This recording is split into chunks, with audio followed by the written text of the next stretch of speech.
G'day, I'm Mike House.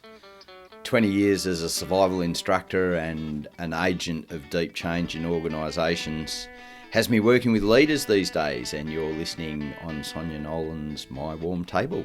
Welcome. Do you panic or breathe when you are in a sticky situation? How do you deal with uncertainty?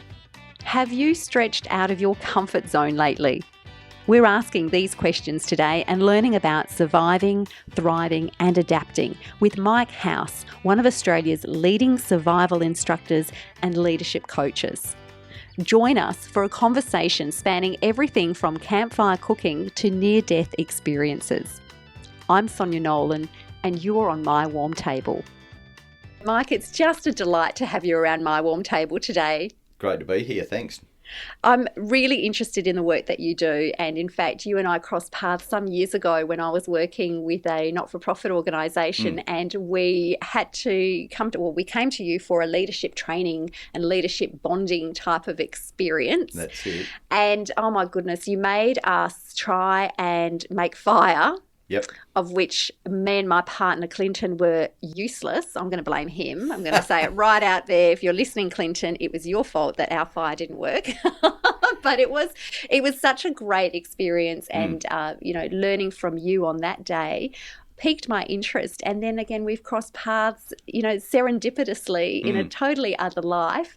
And so it's just a delight to have you here, Mike. Thank you. It's great to be here, Sonia. I'd like to start with your role as a survival expert. Tell me, what does that mean and how did you get to be one of those? Yeah, so that's a bit past tense. I haven't done it for a while, but the peak of the role was making life difficult for people on advanced survival exercises. So we'd take people up into the Pilbara, about 1,800 k's north of Perth, and we'd set them off for 10 days with a soapbox-sized survival kit and a couple of litres of water and whatever clothes that they were wearing, and they'd walk about 200 k's, finding all their food and water along the way, off the land basically, and my job was to keep the levels of uncertainty and duress as high as we could without killing anyone.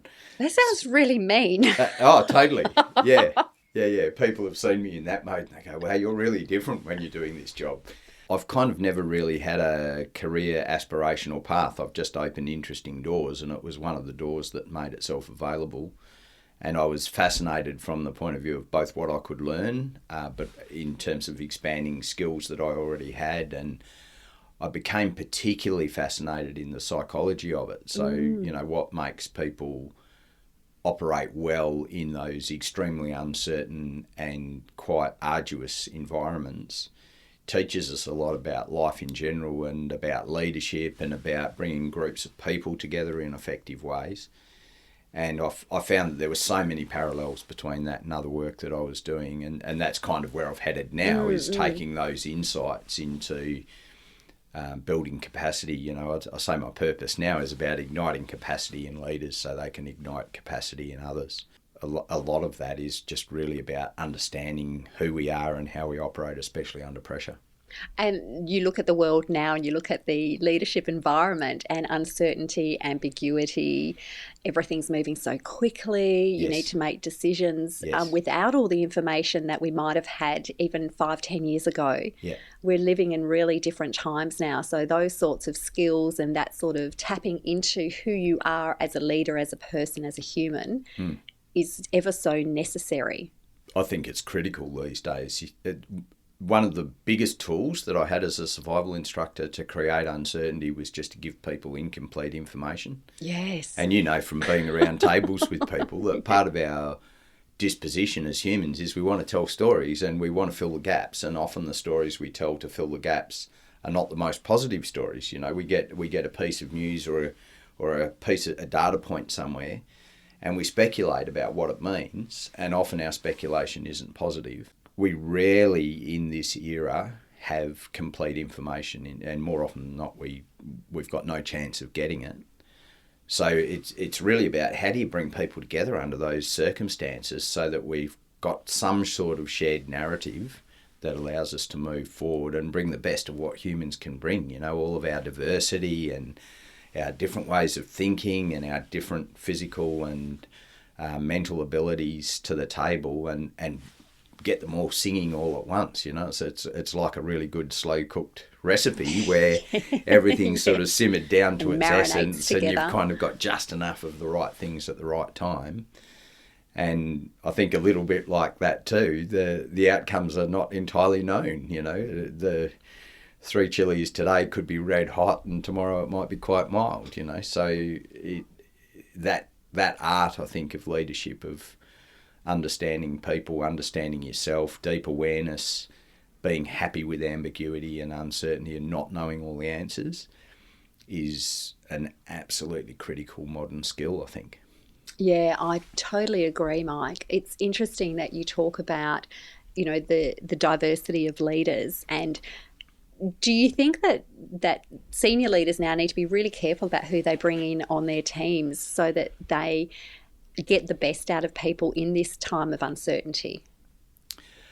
I think that's my sense of that answer is it's twofold. Mm-hmm. So partly, yes, you definitely want the right people. I don't know that that's changed over time that much. You know, Jim Collins in his classic book, Good to Great, said that some of the really great companies assemble a team and then decide what to do. Yeah, right. You know, it's based on the people that want to work together and are really motivated to come together as a team.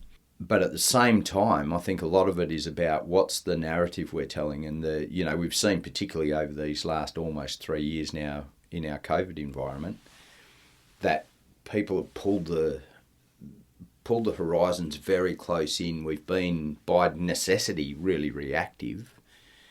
And a lot of organisations have kind of lost that narrative thread of, you know, where are we heading? What's our purpose? What's our reason for being here? And that's got a few implications. One is that people feel a bit lost in their work.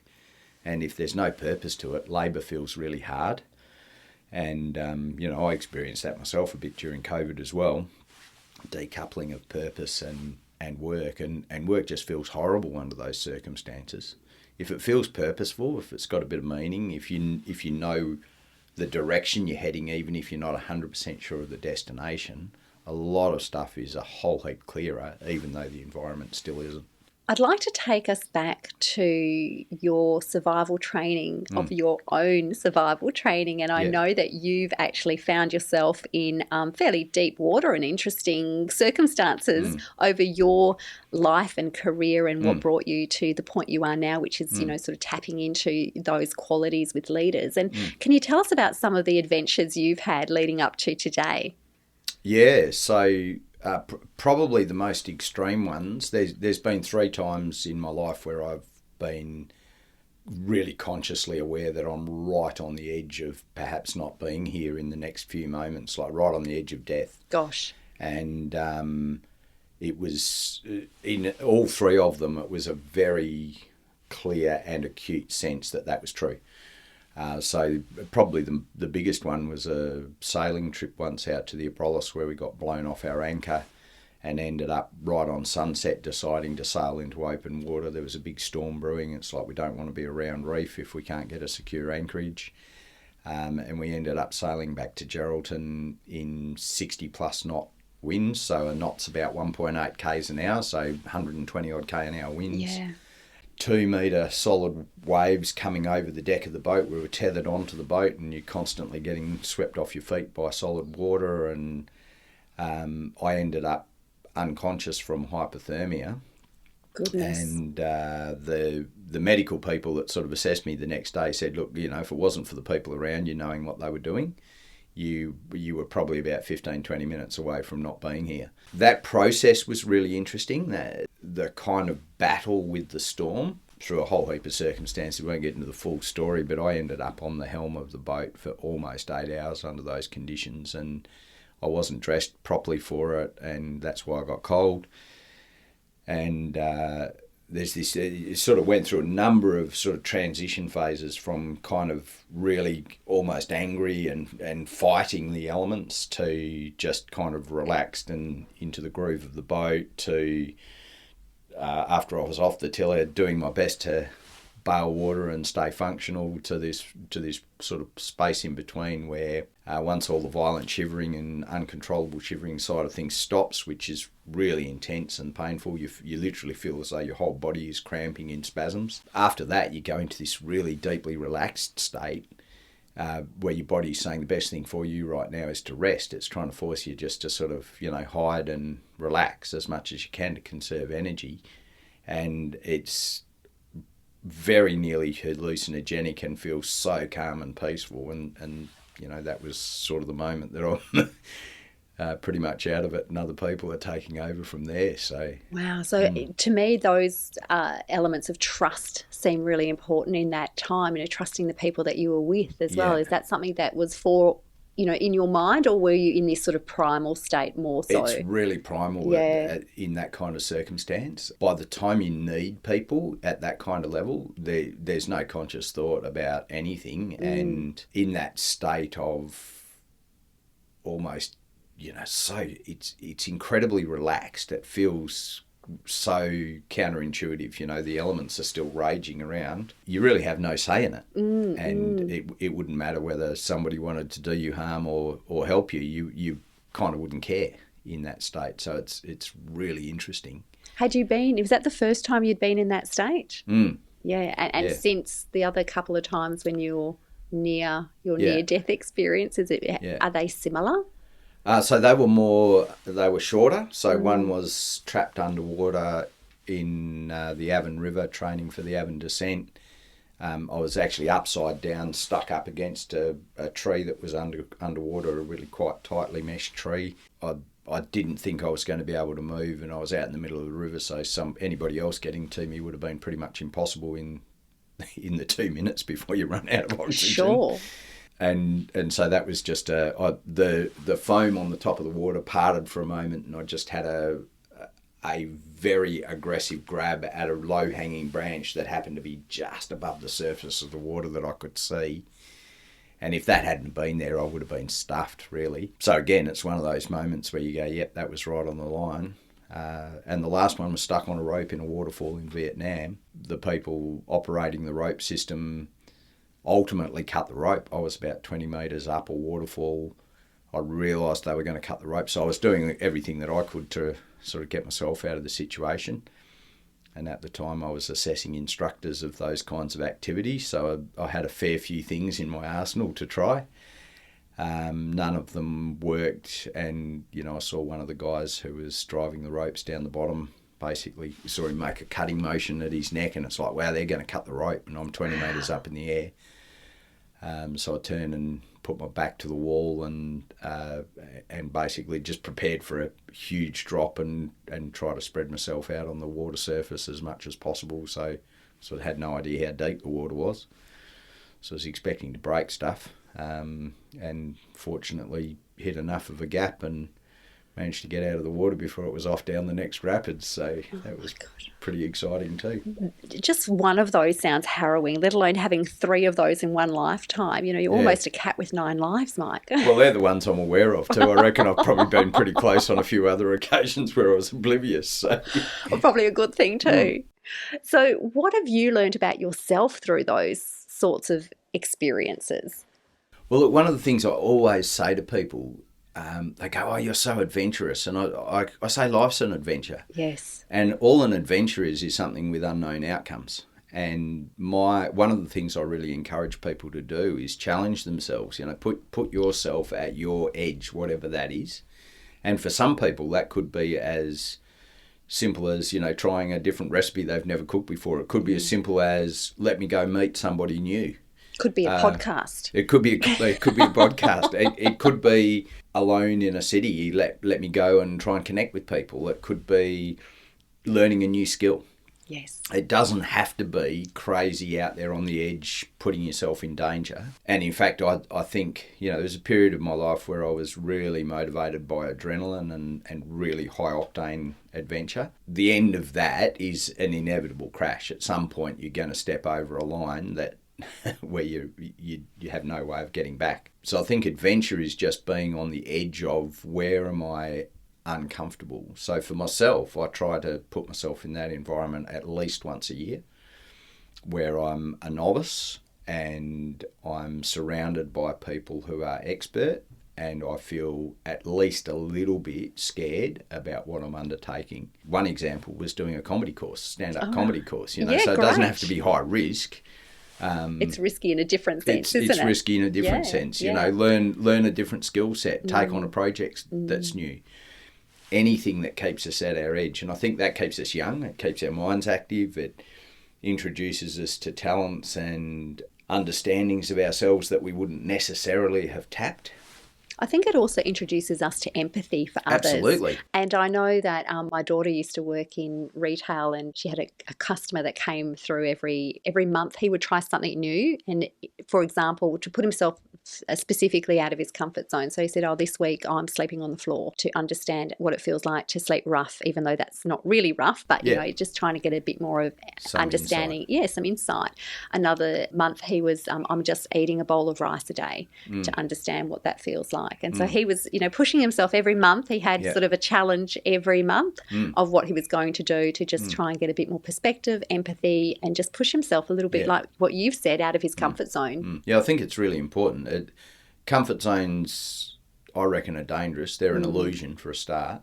And why are they an illusion? There's at least twice a year in our city of Perth where there's a news story about a car crashing through someone's front wall and into their bedroom. You could literally die at home in your bed in the best of health. The sense of certainty that we think we have is a mental illusion. We don't know how long life will be for us. We don't know the quality of it. We don't know how it will be disrupted or interrupted. True. We do know that it will be interrupted. You know, there's no doubt about that.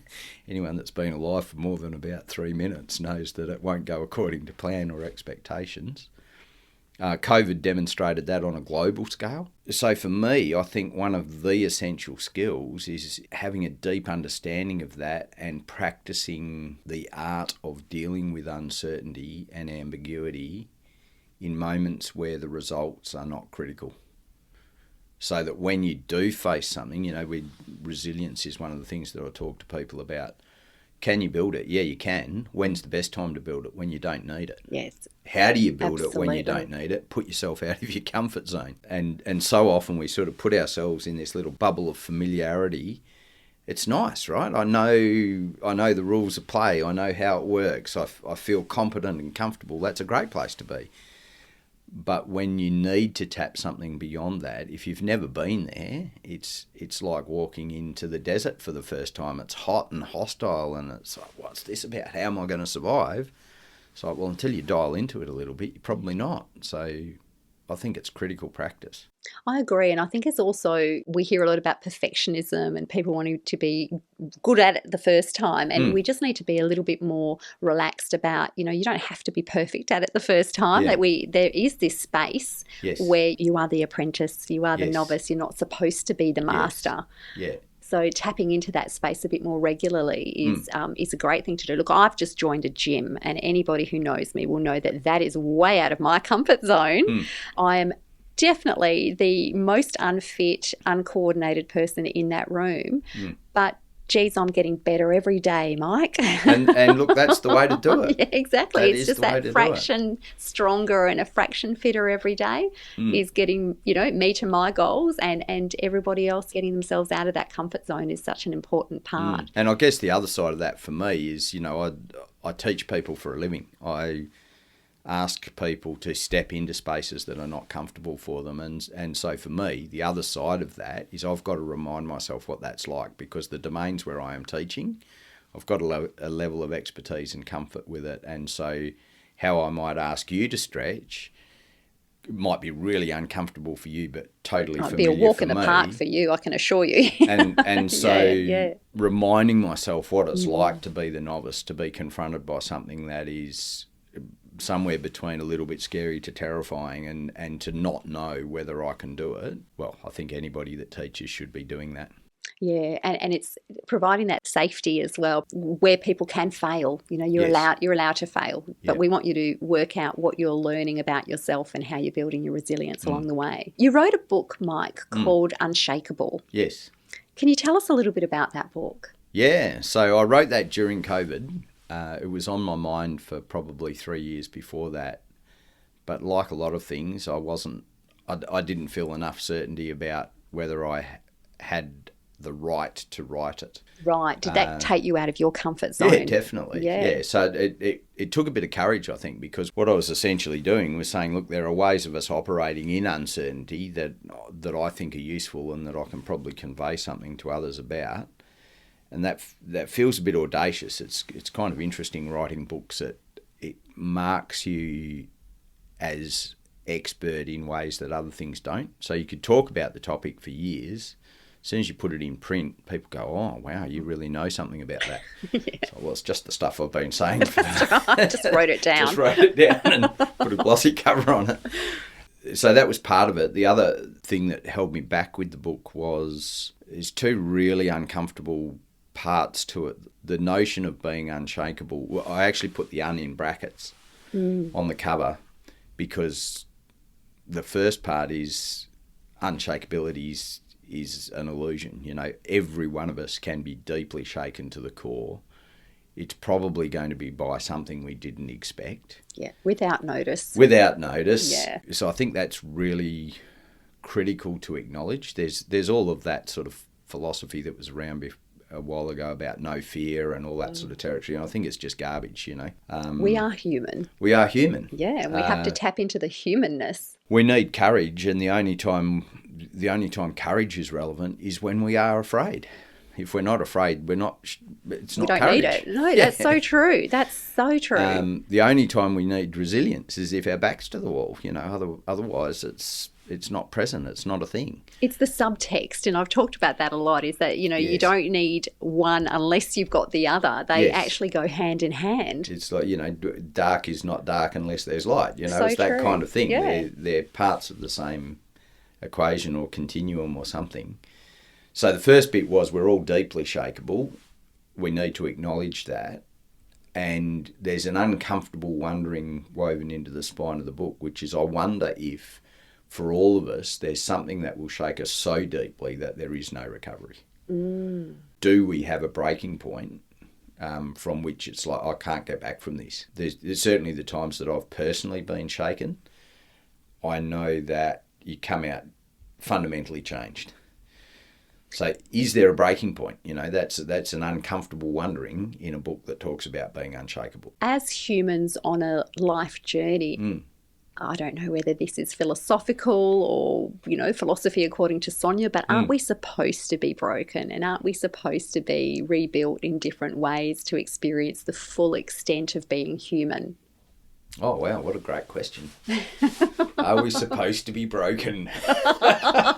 It's probably comforting to say yes to that, because it certainly happens from time to time. Well, this is what I mean, because, you know, if you put yourself out of your comfort zone, you're breaking a tiny bit of yourself to stretch and grow. And some of my dearest friends who've had the most challenging circumstances that you couldn't, you know, if you wrote a soap opera on it, you just look at it and think, oh, that's ridiculous. That couldn't happen to one human. And, you know, and yet they continue on. Yes. And they are broken, yet they are rebuilt in a different way. So I just wonder about that as the human condition. I think I'd have to agree with you. I haven't given that much thought up until that question, but it seems intuitively right. The fact of life is we're going to encounter adversity and trauma and difficulty, and if you don't, then you've got some kind of uncanny luck. Or you're not stretching yourself. I don't know. You're right, you know. Yeah, I mean, at the very least, we're going to, if nothing else happens to us, at some point we'll lose loved ones just because they're at the end of their life, even if they have a great life and they're healthy right up until the day they die. It's so true. That's right. You're not spared. And we're going to have to deal with that. So yeah, maybe that is part of the journey. So you also talk about a concept called guerrilla mindfulness. Oh, yes. So that's gorilla as in freedom fighter rather than that's big right. black Not ape. big black ape. That's right. Yeah, gorilla. Yes. So gorillas are typically outnumbered, outgunned and outclassed. They've got to use resources in ways that they weren't really intended to get a very quick and reliable outcome. And I'm a real fan of mindfulness. There is overwhelming data to say that we should have some kind of mindfulness practice if we haven't already. There's 3 challenges with it, I think, is particularly for action-oriented people that sort of get up and about and do things. If you ask them to just be mindful, just sit and gaze at a flame, or sit and watch your breathing, or even pause and eat this mindfully, usually there's part of us that's going, well, yeah, but what do you want me to do? The doing of things is so compelling that we're more likely to go, oh, stuff that, I'll just crack on with the to-do list. So that's challenge 1. Challenge 2 is, even if we develop a great practice, I could spend 40 minutes this morning meditating, and that could be gone the first time someone cuts me off in traffic. Mm-hmm. And by the time I go through the many transitions of my day, the chances of that holding all the way through the day are pretty low, even if my practice is great. And then the third part is that it doesn't work in moments of pressure. It's not like I can be in the middle of a high-powered meeting or a contentious discussion or one of these moments of challenge that we've been talking about and say, oh, look, I've just lost my cool a bit. Do you mind if I take 20 minutes in the lotus position to gather myself? Well, you could. You could. In the middle of a leadership meeting. Yes, I am the subject matter expert on that, but just give me a moment. You don't mind. I'll be back with you when I'm a little more zen. That's right. So guerrilla mindfulness was a little tactic that I came up with to help people deal with moments of pressure in the actual moment of pressure, and can be applied in any transition we make. So it's basically got 3 steps. The first is take 3 rhythmic breaths. What do you mean by rhythmic breath? So same amount of time in and out. Military people talk about box breathing. So in for a count of 4, pause for a count of 4, out for a count of 4, pause for a count of 4.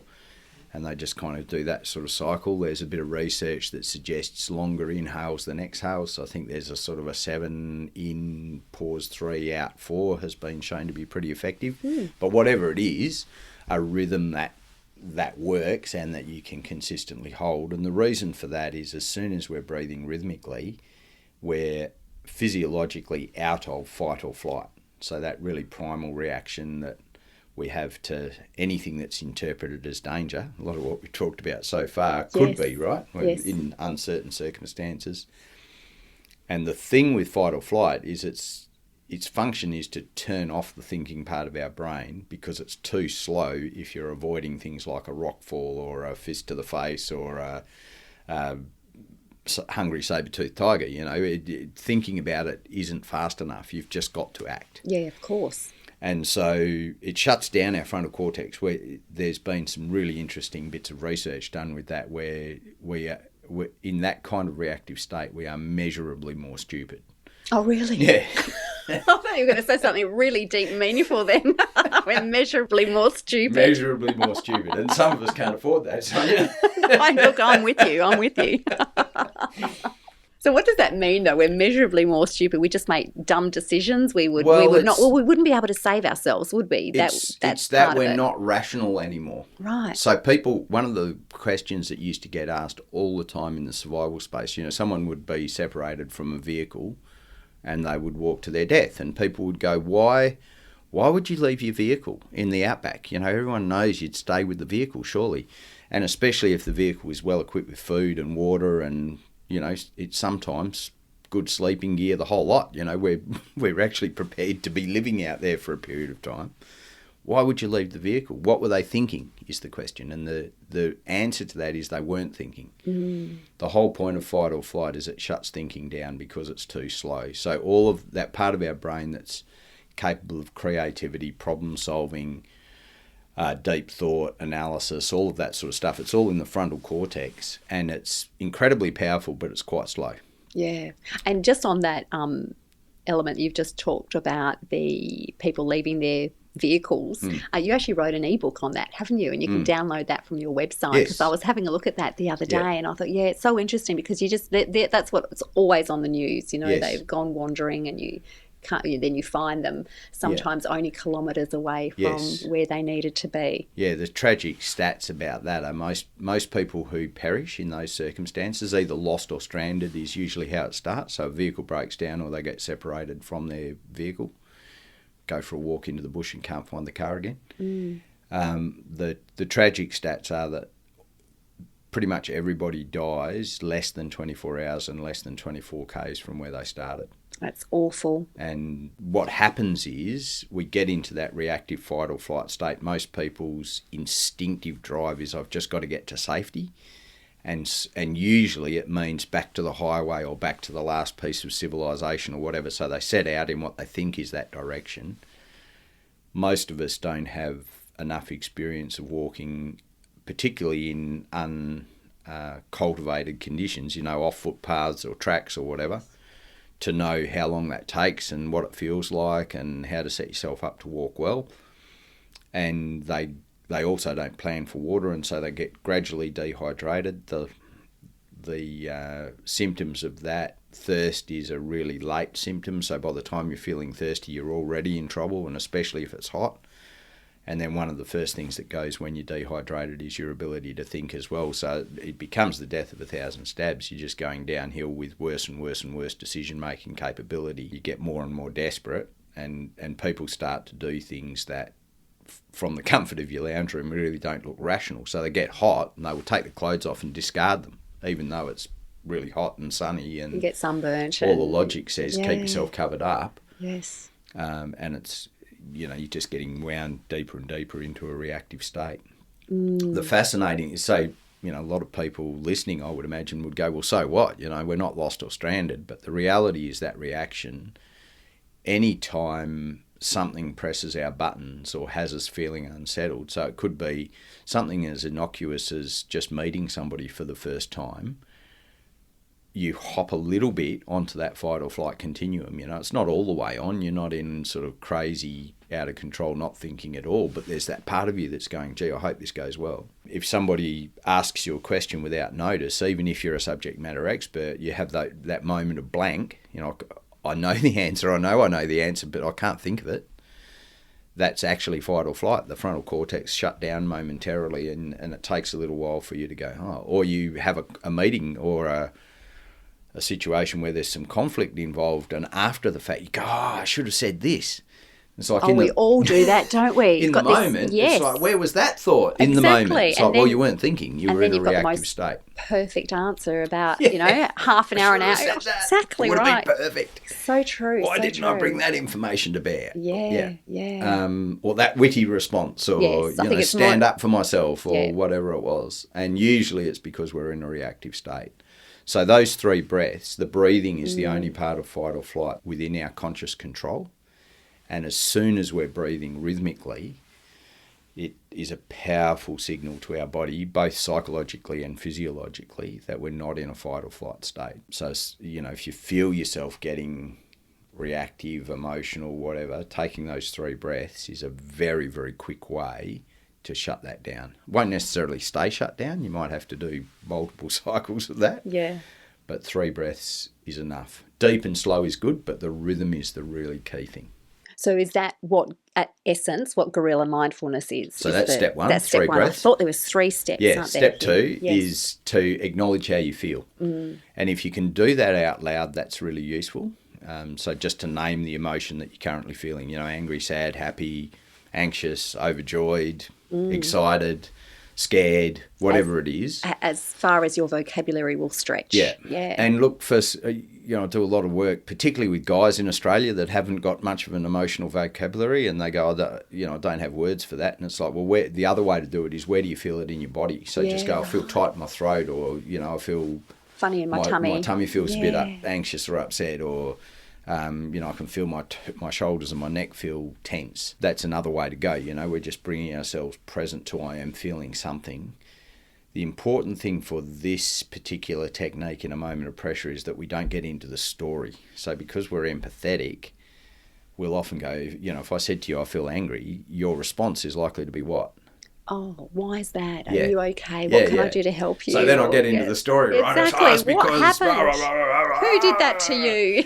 and usually we take a deeper dive into the emotion before we come out the other side. And that's one of the things that counselling and other kinds of professional therapies do for us. It immerses us in the emotion before we come out the other side. So that's not useful in a moment of pressure. No. All we're doing is saying, I feel happy, sad, angry, whatever it is, and putting a really clear boundary around it. I'm not indulging the story, I'm just acknowledging it.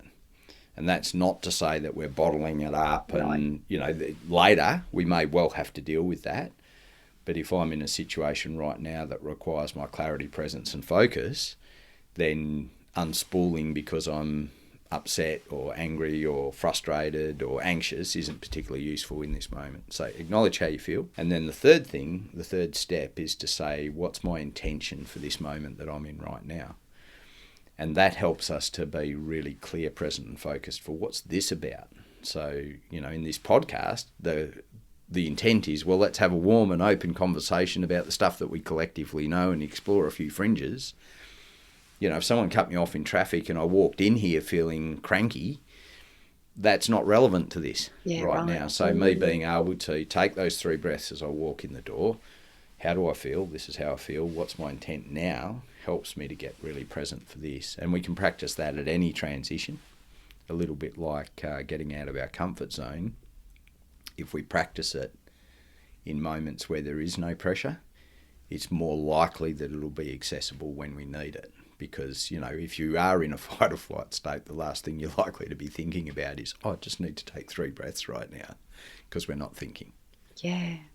Oh, that's great. So that's guerrilla mindfulness. Guerrilla mindfulness. Is that something that you've trademarked, or is your sort of adaptation through your business? So it's something that I talk a lot about with the various people that I'm in front of. And it's not trademarked as such. For me, it was the attempt to address tactically, what do we do when we're the action-oriented person that's in a moment of pressure in the middle of a full-on day where the to-do list is threatening to kill us? We need to get clear, present, focused right now, because while mindfulness practice somewhere in our day is a really useful and good thing to do, so much research backing that up now and growing daily pretty much. If you haven't done it already, do it kind of thing is the message there. But it doesn't help us in that moment of pressure. So it was really a response to that. How can we tactically deal with those moments when we're not able to be representing the best of ourselves in a moment of pressure? I think there's a lot of sort of stoic understanding in that as well, in the sense of, just deal with the issue. Stoics. I love the Stoics as well.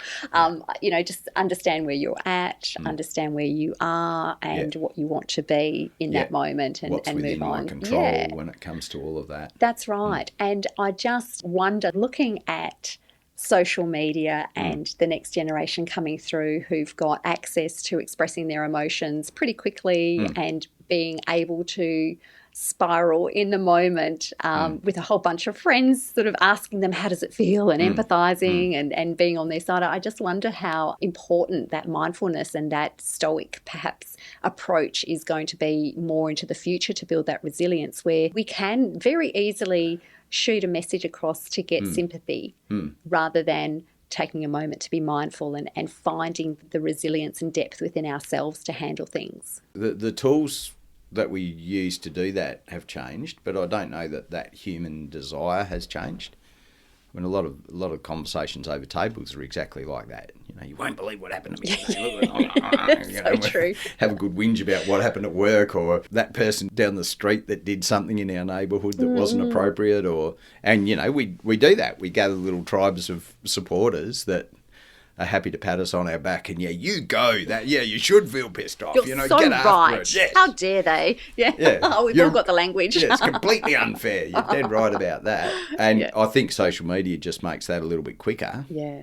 I think it's a bit unfair to say that we haven't always done that. You're right. The key for me is there's a really fine line between how much is useful indulgence. I think we can really easily get ourselves into a state where we're living a reality based on a reaction to something rather than living a reality where we have some sense of control. Mm-hmm. And there's some comfort in being a victim. One of the things I often talk about is what's actually in my control is actually a pretty small bucket. How I feel, what I do next, my reactions to a degree, as long as it's outside of fight or flight, where I put my effort, how I show up in company with others, they're the things that are in my control. It's a pretty small bucket, and that's simultaneously liberating because it's a small bucket and terrifying because it's a small bucket. Yes. So that's it. That's all I have control over. For me, that victim state, which we can all get into from time to time, where everything feels as though it's happening to me and none of it's my fault. It's all, I am the victim of the circumstances or the people or the actions of others, is kind of an easy state to be in because I don't have to be responsible. And, you know, if we flip that back out into the survival scenario, the people that typically don't do well, whether it's lost or stranded in the outback, prisoners of war, people who've got horrible medical diagnosis where they're unlikely to be living for long, major family or business breakups, bankruptcies, these big moments in our lives that come and impact us. The people that do better are the ones that go, okay, well, that's happened. Let's just accept that that's happened. Now, what's within my control and what am I going to do about it? On the flip side, the people who tend to be more in a victim state and go, it's unbelievable, all this horrible stuff that's happening to me. Let me tell you how bad it is, and I've got no control over any of it. They tend to just go into a downward spiral that often equals their demise. This is another bit in the Unshakeable book where I said, you know, this is something we've got to be careful with, because at one level, our capacity to choose our response to the circumstances we're in is one of the most powerful capabilities a human has. To a very large degree, our reality is crafted by our intentional or otherwise response. The risk of that thought is that when people are in their darkest hour, if we make it 100% about, well, Sonia, you just have to change your mind about that, get over yourself and take effective action, then that puts a huge weight of responsibility on a single individual. Yes. That I don't think is always appropriate or even reasonable. There used to be that saying, harden up, you know, go down to Bunnings, buy a couple of bags of cement, you know, harden up. Harden up, that's right. And that philosophy at one level is very, very useful. You know, there are times where, pull yourself up by the bootstraps, carry on. Yep. Keep calm, carry on, is a great thought, but it's not useful if there's zero empathy in it and if we are not also wrapping people in support. Oh, look, I believe that you are allowed to wallow a little bit. Of course. And I had a friend who used to say, yep, you can visit, but you can't camp there.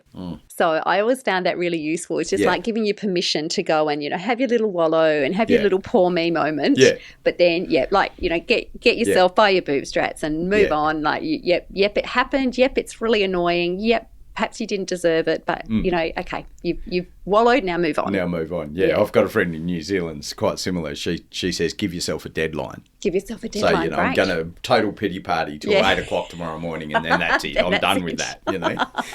And I think it's a useful thought because, you know, we can't help but we started the conversation almost at that same point where if there's incomplete information, if we don't know how the story ends, we tend to create some narrative about it. It's often not positive. It's a human disposition to get into that whirlpool.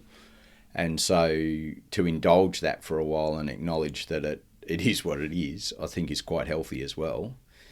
And for me, I reckon one of the big keys to this, is certainly a lesson I've learned over time, is the less critical or judgmental I can be of myself when I'm in that state. You know, if I just accept it is what it is. You know, I don't know how many times I go to remedial school for lessons that I thought I'd learnt years ago, and it's like, oh, here I go again, still learning this. And it's like, if I can laugh a little bit and kind of go, okay, well, that's novel and entertaining. Let's see if we make a bit of a go of it this time. It's way more effective than if I'm going, you know, you're stupid, you're no good, you should have learnt this 10 years ago. We can be really harsh on ourselves, and I think more harsh on ourselves than others, but we can be pretty harsh on others as well. Having some of that kind of empathy and regard for people, I think, makes the appreciation of the power of choosing your response to the circumstances soft in the way that it needs to be, rather than just that kind of harden up philosophy.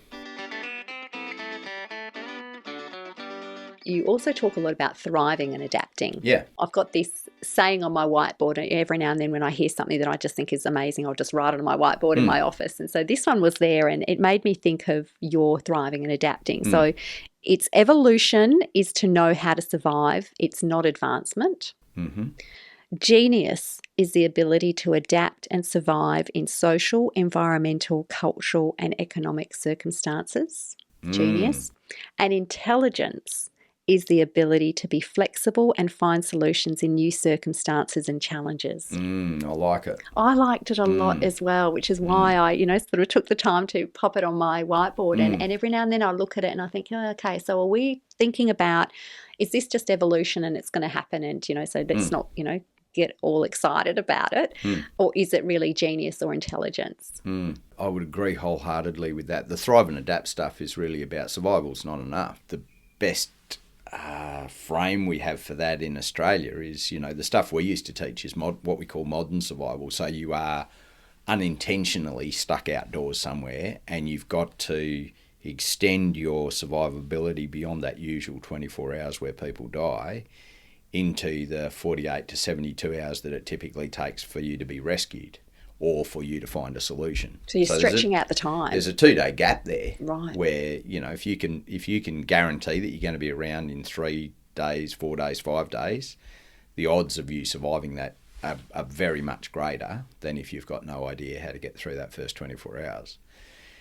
Compared to our 60+ thousand-year-old Indigenous culture here in Australia, where they did way more than survive. They are living in harmony with the land in a really sustainable way over a time frame that, in terms of human civilization, is mind-boggling.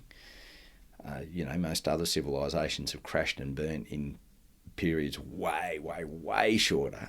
That's a totally different game. That's thrive and adapt. Over 60+ thousand years. Were there times where things were hard? I bet there were. Were there times where things changed dramatically? I bet there were. Were there times where subgroups of people had radically different ideas about what the best way forward were? I bet there were. And somehow those people managed to navigate that full complexity of life and experience of humans. And for me, one of the great hopes that I have of Australia going forward is that we actually end up in a position where we genuinely start to understand and embrace some of the deep insights that we could get from our Indigenous people and genuinely start to weave that into the fabric of our community, because I reckon there's so much to learn from that. I totally agree. There is an enormous amount of depth and understanding of the land and ourselves, that whole understanding of the human condition in order to survive for so long. Absolutely. And it's beyond survival, that thrive and adapt thrive stuff. And adapt. As you say, it's really about, the circumstances will be the circumstances. Survival is I just get by. I often think of a cat on a flywire door. It's like I'm hanging on by my fingernails, and I'll stick it for as long as I need to, and then I hope I can make the landing. Versus this is what it is. How do we actually make the best of it? What can we learn from this? How can we adapt? How can we go forward? Both as individuals, people in community with each other, whether that's a family unit or a work unit or more broadly in our community or society. And what does that create going forward is way more masterful than just survival. I'd like to talk about surviving in the sense of eating in the bush. Okay. And some of your campfire recipes and some of the work that you do in that space, because I think that's a joy for you, isn't it? It is, yeah. Yeah, tell me about that. So really interestingly, when we ran those 10-day survival exercises, most people would come into it assuming that it was going to be physically challenging and that the lack of food was going to be one of the biggest challenges. And that was certainly how I approached it the first time I was a participant. Food is way less important than we think. Medically we can do 30 days with 0 calorie intake and there are no long-term health impacts of that. We'll be pretty shabby at the end of 30 days, but get back onto good nutrition and everything straightens out. What I came to deeply appreciate the first time I did that 10-day walk as a participant was that more often than not, I eat because I'm bored or I'm emotional, not because I'm hungry. Look, sadly, I can second that motion here. I certainly can consume. I remember a moment, it was about day 3 or day 4 into a 10-day exercise. We had a guy who was a participant along with us, who was a professional chef, ran a really top-notch restaurant. And he cooked a couple of fish that we'd caught just on the open fire, on the coals. And he made the point, we're all just, that is so good. We literally haven't eaten for 3 days. and we're into this tiny little bit of fish. Talk about mindful eating, it's like every morsel, we sucked every bit of sustenance that we could get off the flavour, bones. yes. And the flavour was incredible. And, he said there's the best sauce, the best seasoning is hunger. Oh, and it's like, wow, isn't that true? Isn't it just? Isn't that true? And, the whole lot, the anticipation, the smell of it, even the catching of it. And it's like we're hungry and we're kind of in a rush to get it to cooked, but you can't make that go any quicker than it goes. We've still got to build a fire. And I really like slow food. I don't often make the time to do it, but, I've dabbled with baking sourdoughs, and I love, at the moment, I'm sort of in a bit of a deep dive around smoking and slow cooked stuff in the barbecue. And I love the, you come from an Italian background, as does my wife, and those slow sauces where you start with a great stock pot and you end up with a teaspoonful of fantastic stuff. And there's no quick way to it. And I think the beauty of that sort of food, the richness and complexity of flavours that you get, there's something sort of raw and authentic about it. However you come at that kind of stuff, whether it's a ground oven or straight on a campfire or, in a crock pot in grandma's oven or, a traditional earthenware oven in Turkey or something like that. There's something that gets imparted by that kind of cooking.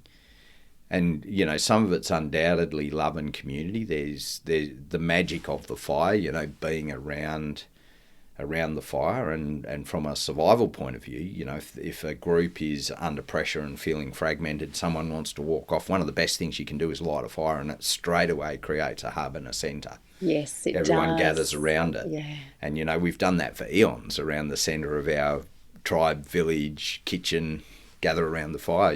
We lean on the kitchen bench top even now while someone's stirring something, and talk about life in ways that is not necessarily direct and harsh or transactional. It's just got a kind of ebb and a flow to it that's really cool. And some of that sort of slow, low, smoky, campfirey kind of cooking, I think, really lends itself to that. It's something primal. We've done that for a lot of centuries. It gathers us in a way that faster food does not. So, I kind of like those excursions. Mike, it's been an absolute pleasure having you at my warm table today. You've given me a lot to think about, and I've thoroughly enjoyed hearing about your survival. Well, the fact you survived as a starting point in those hairy moments, but also what you've learned about yourself and what you're now imparting to other leaders in that really deep understanding we all need to understand in our humanness, but also in what we're capable of doing so that we can thrive and adapt. Totally agree, Sonia. I reckon we're so much more capable than we often think that we are. And pressure is one of those things that shows us that, whether it's expected or not. We get to see ourselves rise above in ways that were unexpected and unanticipated, and that's pretty cool.